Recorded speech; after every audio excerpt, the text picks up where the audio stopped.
Do you realize that Newton could have been condemned to death or imprisonment, as Galilei before him?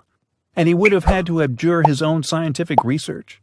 He would have had to do that had he spoken out and expressed his convictions.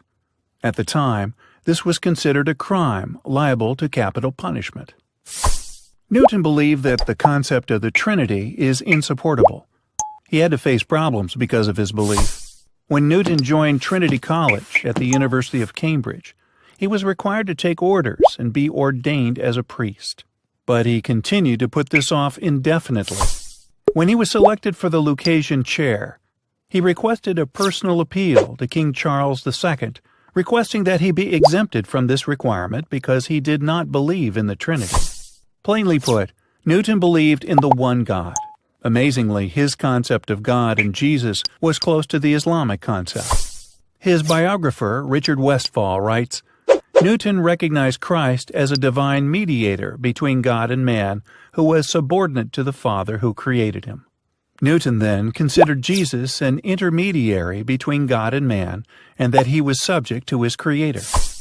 Indeed, God's messengers have such intermediate roles between God and his creation, and they are subject to God's will like all creatures. Newton followed Arius, who was a Unitarian, and rejected Athanasius, who believed in the Trinity. Newton believed in an omnipotent and omniscient God.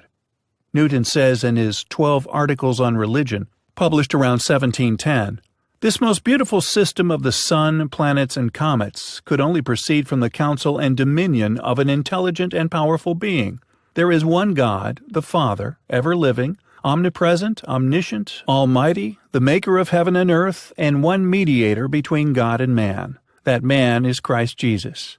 We are to return thanks to the Father alone for creating us and giving us food and raiment and other blessings." Newton studied the gospel more than he studied any other thing, and he arrived at the conclusion that numerous texts were introduced and inserted into the gospel asserting the divinity of Jesus Christ.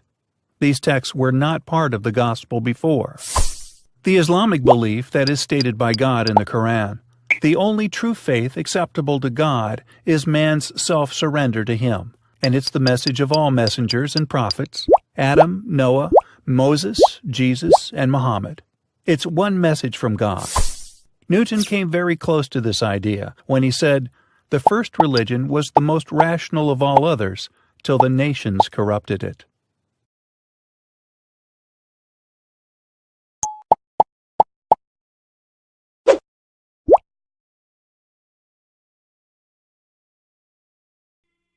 قل هو الله أحد الله الصمد لم يلد ولم يولد ولم